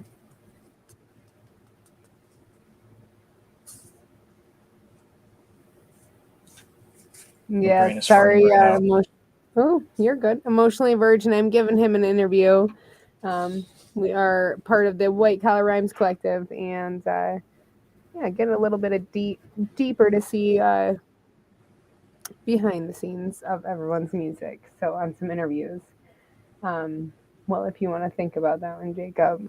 I think one thing, I mean, it's not crazy, but it's like how I was telling the new artists to kind of like keep their stuff organized. I think that's kind of helped me out. Or I just might be OCD, but I know like when I first started actually organizing my files, I kind of just applied that to everything else. Like there needs to be some kind of order to this. Organized, yeah. I don't know, because I feel like I was really disorganized before making music. Like wasn't really. It was just chaos. I mean, it still is chaos, but it's organized. Organized chaos. You know how it works, and that's all that matters. How do you, with your organized chaos, how do you figure out what you want to release? Because that's always an issue for me. Oh, man. If I'm able to enjoy it all the way through, at least like for a good week, I feel like we're still talking about music, right? Yeah. Okay, yeah. I feel like that's a good time to release once you really got it down, or once you really enjoy the song. If you're able to enjoy your own song, like you enjoy other artists that you listen to, that's when you know you're ready. Hmm. Hmm. So, with that being said, how do you not just the singles? How do you when you're putting together like your album, like your one, your next tapes? When you're putting together those songs for that one for your different albums, how do you figure out, I guess, what kind of cohesive element you want in your album? How do you go through and pick which songs for those, or do you create all those? Like I'm gonna probably put some new stuff, old stuff on albums. How do you go through your album process, I guess, for knowing what to put on it? And do you just start completely fresh when you have an idea for a concept? I don't think I really ever made like a full, thorough concept album. But as far as putting albums together, it is kind of just like, okay, like I have these songs, and some of these songs match each other, like vibe wise or mood wise, and these songs are kind of just like something completely different or whatever. And then that'll be just kind of like my base, like what's the soundscape going to be like for this project, I guess. Like with Orange Paint, for example, it was supposed to be like this, or it is like this southern influential album. So there's like a lot of bass, there's that whole element to it where it's like that old school 2000s ATL type shit, or wherever, anywhere down there. And just having that in mind while you're making the project, it helps. Even if you don't have the songs already, you know the type of sound that you want to make. Is that how you approach your production process too? You know what vibe you're going for, or do you just sit down and you When it hear? comes to like making beats, Yeah. it's kind of just like whatever sounds good to me. You know, sometimes Hmm. you may not have a sound in mind, but you know, you could be just going through samples and be like, "Oh, this I like the sound of this. Let me plug this in." Do you Then, you make know, a play lot of around weird with that. shit that no one ever hears? Oh yeah, Okay, oh yeah. like I've made some really weird shit that I'll never play I, anybody. I've made some cheesy ass songs, dude. You have no idea. That's awesome. How do you figure out what, I guess, what elements in a beat to prioritize to create like a unique sonic experience for yourself or someone else? Like what pieces? I'm sorry I have so many hard questions. No, I these are think it's good the way I questions. ask them. I'm just a confusing person. I ask things like a No, totally. these are good questions. All of these could probably be way fucking simpler. It's kind of just how I am. Like I know that when I'm making, and it's just because I enjoy like when I'm making anything, I always end up somehow fucking only making EDM music. So I'll start something off. I'll be like, I want to use this piano, and it'll end up being something crazy. But like, I always seem to end up prioritizing synths, and I don't know why. Like, I don't know why. I overuse the shit out of synths in mine, but I think that they're so unique and they can be used in so many different ways.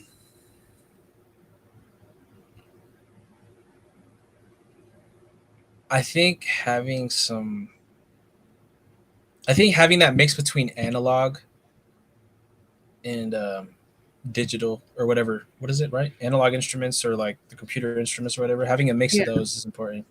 I feel like having the live instruments on like a beat or something kind of gives life to it instead of just having all these computer sounds or whatever. Hmm. So if I could recommend anything to new producers out there, it's like a experience with live sounds. You know, if you have an instrument, record that or something. Can you play any instruments? I used to play a lot of instruments. My voice is cracked right now, and I don't know why. But I don't play. I don't play any anymore. I just got my laptop, and that's it. But in middle school, I used to play the flute and the saxophone and the keys. Hmm. Or before that, my mom, oh my god, she's blessed me so many times. She got me this drum set when I was in like fourth grade. So I had that, and I had a keyboard, and I think that was that. So flute, saxophone, keyboard, and drums were kind of the instruments I grew up with. Damn. I miss playing the flute though. That was good. The saxophone, The flute. saxophones just sound so sexy. Like They do. I they, love my favorite EDM. My favorite EDM artist plays sax, and he right? It's literally like jumps up on. It's Grizz, man. He jumps up in the middle of his DJ set. He'll scratch and then jump up and hit the sax on top of his fucking tables. It's that's awesome. fucking awesome. Oh The man, sax is great. You can use it in anything. Hmm. That's wild. I didn't know you played all those instruments. I Do you wanted to play? play the guitar, but I was so ass. But I wanted to learn so bad because I It was so hurts my. good at Guitar Hero. Mm. I got so good at Guitar Hero. I was playing it on expert. I was like, man, I can do this shit. I got ended up getting an actual guitar, and I like ended up cutting my finger with a string because I was like, What? They yeah, this shit hurt. The is. strings hurt They your hurt. finger. They hurt. I'm like, that's this guitar will stay on my wall that my dad got me. It hurts so bad. It is. I did not know that. That's wild. Have you ever recorded instruments into anything, any of your equipment, like I've live at never all, or recorded any no? of the instruments. No, when I No. had the instruments, it was kind of just I just had the instruments. Like I would just play for myself. Hmm. But that's awesome, though. Still, Yeah. did you like actually create like songs when you play? You would just play, or what did you use So music sheet? when I was playing the flute and the saxophone and the keys, those were at school. So I was kind of just playing what the music teacher was showing us, all like the basic scales, all the songs that they had us play. But as far as like drums and guitar, I would kind of just play whatever I wanted. I remember I used to play I would put on Mike Posner's cooler than you, I think it was. I love that Cooler song. than you. I love drumming to that song. I would like drum to that That's for awesome. hours. But yeah, and with the guitar, it was an electric, and I was just making noise. I did not know how to play Did at you have an all. amp? I had an amp. Oh God. Yeah, I had an amp. All I think of is just you, just like with an amp, like And power chords all day. loud, very loud. See that? What is it? Back to the Future, I think 2. Where he like plugs in the guitar into the big ass speaker and he blows himself away. Yeah, It's the type of time so it was, loud. man. So you have some guitar skills on No, Guitar Hero. not guitar. I love Guitar Hero. It's been so long since I played. They have it at arcades now. We should do that. Do you know how much it is now to buy by itself? Mm. Guitars by themselves, like the guitar controllers, are like $600 For Guitar Hero? for the Guitar Hero controller. What? That's They're crazy. like $600. They don't manufacture them anymore. I threw 2 of those away like 2 years ago. Mm. You're like, Nikki, when I was moving out of the house. Anyways, shit. That's wild. For Guitar Hero. I got a question for that. What was your could you play it without looking? A lot of people that are really good at it. Guitar Hero? Yeah. Without looking at the guitar? Some songs, yeah.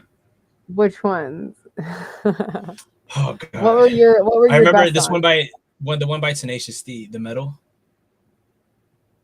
Oh yeah. It's like I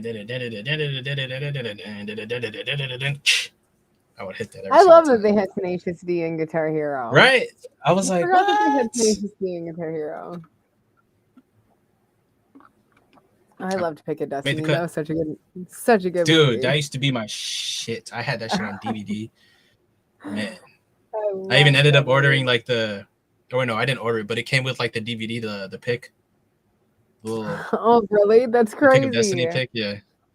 That'd be nuts. I want to watch that movie now. I know. Me All too. the scenes are popping into my Georgia. mind. We need to watch that in Georgia. Bet. Ray, I hope that you have that movie. I think you've seen it. Yeah. I lived a humble family, religious through and through. I'm not even gonna get into the next part. Is that the one with the Dio? And he's Classic like in his cameo. room. I did not mean to blow your mind. I love that part. He explodes. You see, I don't feel anybody. Nah, Bird's definitely seen Tenacious D now that I think about it, and Cody too. They had to. Everybody has to have, right? Right? Yeah. Right. Especially if you're into That's- music. Yeah. Maybe. Because this I is like don't in know. like what, late 2000s, like 2006, Yeah. 7, 8. I think that maybe it was a stoner movie. Yeah, for sure. Maybe. So maybe Yeah. not everyone. It was. I mean, in the beginning intro, you don't remember when him and Kyle are like cartoons and they're hitting the bong? Mm-hmm. Yeah, that was a stoner movie. I forgot what the question was. What was your question? Totally lost my train of thought there. Woo. Oh, I asked you which ones you knew by heart, and then we kind of spun off on a tangent of a Tenacious D tangent. Sure. So you also have that musical influence too. It seems like you have a lot of rock early on. A lot of rock, for sure. Yeah, from, I guess, Mama Cub, right? Too. That's actually from my brother. Oh, okay. Yeah, my brother put me on a lot of rock. My mom was more of like the kind of like the old school, like "Hey Jude" or the Fugees, you know. Yeah. The laid back stuff you'd hear in like a restaurant at night. I feel like now the classics. No, it's all the classics. It's sad. Have you had any I guess with your last album with I had a couple of questions left about Orange Paint. Would there be is there any hiccups that you hit on Orange Paint and creating it? Any interesting stories about anything that possibly maybe didn't go correct in the process of making it?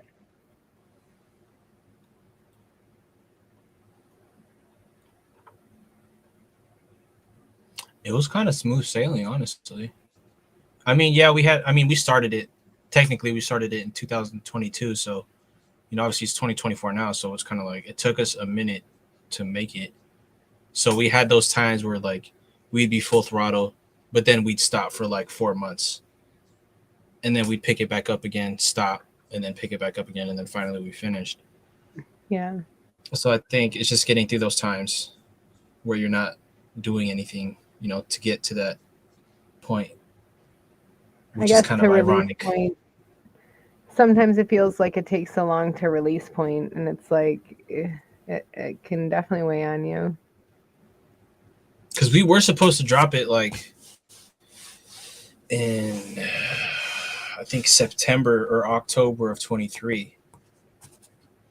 And I just wasn't happy with how it sounded. So we took the rest of those months, or like the next couple months, to kind of fix it or re-record stuff.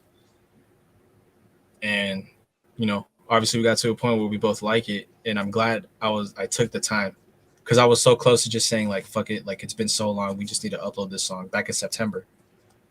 So I'm glad I like listened to myself and said like, no, this isn't ready yet. Like, you gotta, double back. Do you really like this, or are you just wanting to release it just so it's off your shoulders? So that's a pivot point, huh? Yeah, for sure. Looking at the work you've already done and looking at the work ahead, or just being like, do we just jump off here and ship it out? Yeah, because it's like, this is basically like this is your creation. This is your baby. Like, this is my baby. Orange Paint is. Yeah. Is there any specific tracks? What? No, I was just rambling. Sorry.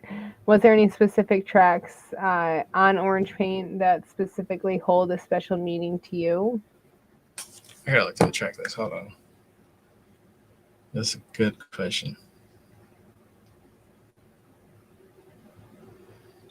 JayKub, do you know all the songs to your project? Yes, leave me alone. Yes, you do. But sometimes there'll be one that stands out to you. Like, you'll forget about things. And like, I'll forget about stuff when I'm looking at it.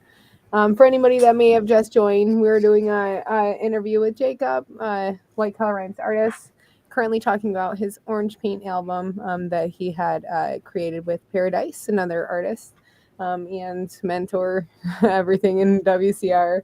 And yeah, also, before we do get done, I do want to go behind the name of Orange Paint for people to understand as well, because some people might not understand that Orange Paint is a movement. But yeah, so while you're looking at your tracks, if you do see one that sticks out, that does hold a special meaning, if there's any type of story behind. I mean, there's not necessarily stories, but there are a couple that stand out.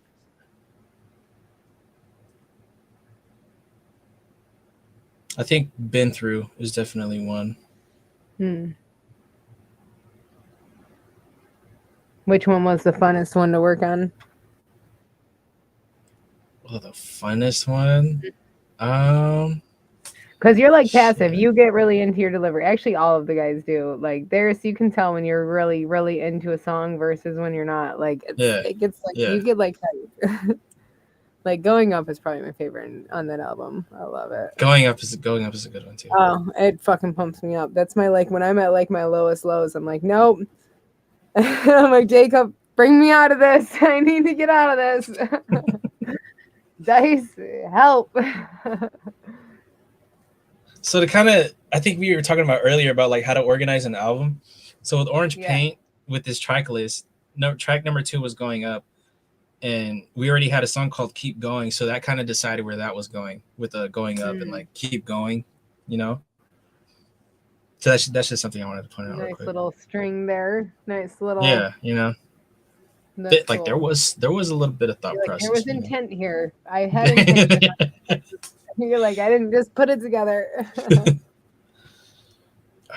One I really had fun with. Definitely noticed. The album is fantastic. If you guys haven't listened to it yet, definitely need to go. Let me share the link. Should have done that earlier. Huh.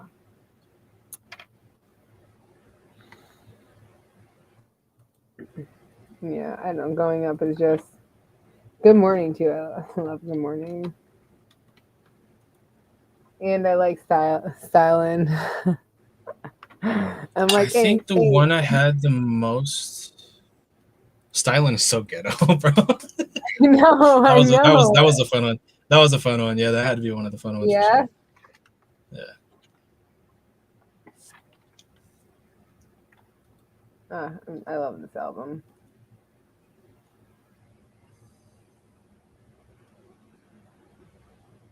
I really enjoyed mixing poetry. That was a good one too. Mixing it? Why mixing it? I don't know. There was something about it that I enjoyed, like just specifically for that one. I mean, I liked mixing everything else, but with that one, I found myself getting lost in a good way. That's awesome. So which one's your favorite? Is it like when people have kids, they can't pick a favorite? All right. You know what? No. I5K. It's just me. And I really like that song. Yeah. That is a good one too. I like Dice's solo song too. He wanted to take it off. I'm like, bro, you're tripping. Why? That's a hiccup, you know, that we had to go through. I don't know. He's like, yeah, or I think somebody else had a song to the same beat, and I was like, well, I like yours better, so we're keeping it. And it worked out. So that's awesome. So with Orange Paint, I know the story behind the title, but I've had multiple people ask me what the meaning of Orange Paint is. Do you want to share that with our listeners? No, I'm gonna leave that up for interpretation. All right, that's totally fine. One way to interpret it, but it's not the only way. So, you know, Oregon, we got the Ducks and Beavers. You know, Beavers flag is orange. So I was like, all right, cool.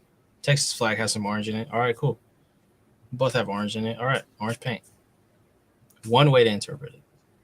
There's some other ways. For sure. Do you know what OT stands for? Overtime? On the project. I thought it was overtime because it was the last one. It stands for Oregon, Texas. Oh, there's two OTs. You might have told me that. Oh, yeah, there's one up in the beginning of it too, right? Yeah. It's you start and end. Starting and ending in Oregon and Texas. You're like intent. See? Very, very good at planning your track list. I did put a lot of thought into the track list, for sure.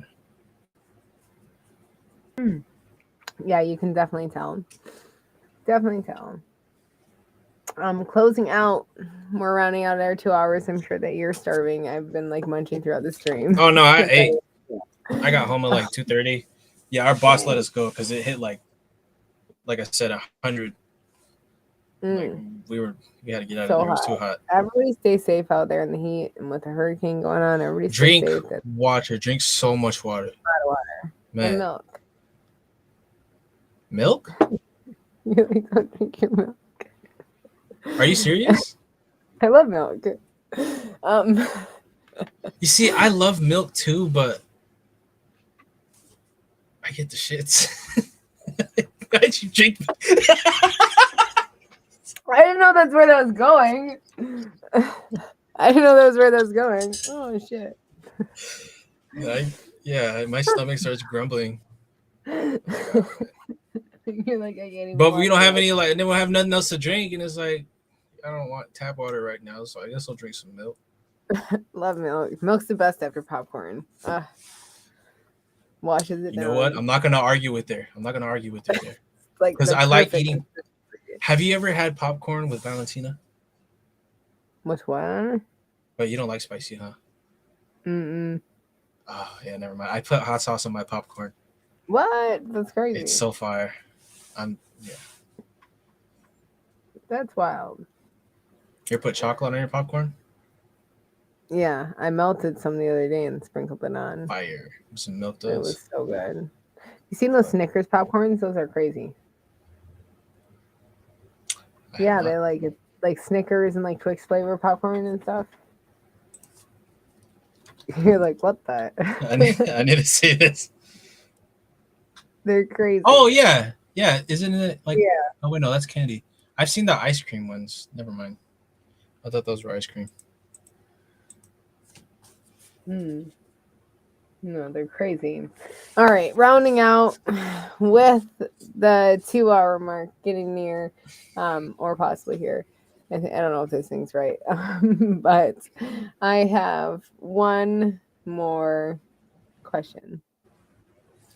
What advice? And you're like, damn it, more advice.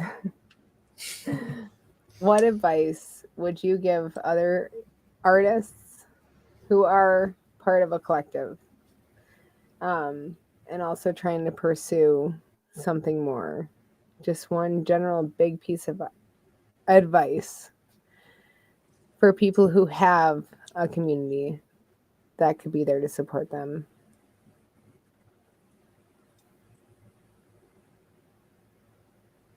I guess just what advice, period. When it comes to artists,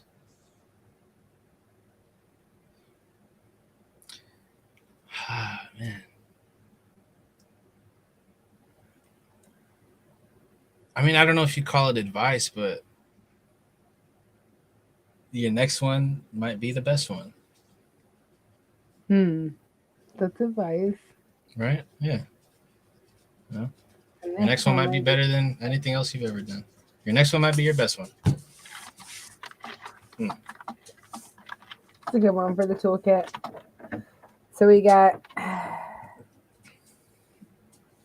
live in the now and count your blessings. We have don't download crack software. We have 3 things to balance outside of music. We have take your criticism with a grain of salt. And your next one may be your best one. Take that as a pretty good theme of a toolkit for you, JayKub, because your theme has been keep going for a long time. Yeah? Yeah, sounds good. I think so too. Is there anything else you want to say without questions or anything? I can't believe this was already 2 hours.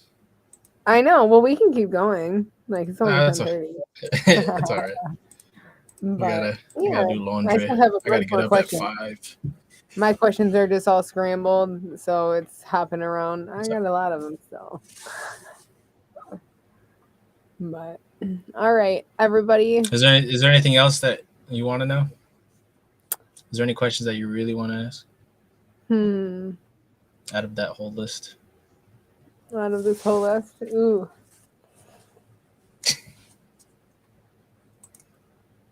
How does the role of music in your life affect your personal well-being?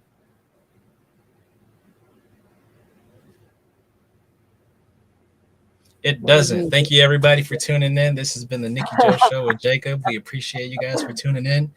And thank you for having me, Nikki. This was fun. It was. Even though it was last minute, I enjoyed this. It was good chopping it up with you. I know we don't talk as much nowadays, but we both get busy. Shit's been crazy. Yeah. It has been. It'll settle down. I feel like everything's kind of rounding out and coming back now. Yeah, well, got Atlanta September, so chop it up, Dean. Yeah. Fuck yeah. I'm excited. I got that shield I got to bring you to. Yay. Well, you'll have to fly back with it. I might just have to send one. Yeah, I'll bring like an empty suitcase or something. Yeah. It's probably cheaper than shipping of it. Maybe. Look. All right, y'all. Peace. Love. Thank you for joining. Thank you, JayKub, for coming. I appreciate you. I hope everybody had fun getting to know a little bit more of JayKub. And looking forward to the next release. And he also had a bunch of releases today. So go check out WCR page. Go check out all our stuff, all of our links everywhere. And we will bid you adieu. And happy Tuesday and the rest of the week. All right. Bye, y'all. Thank you for tuning in.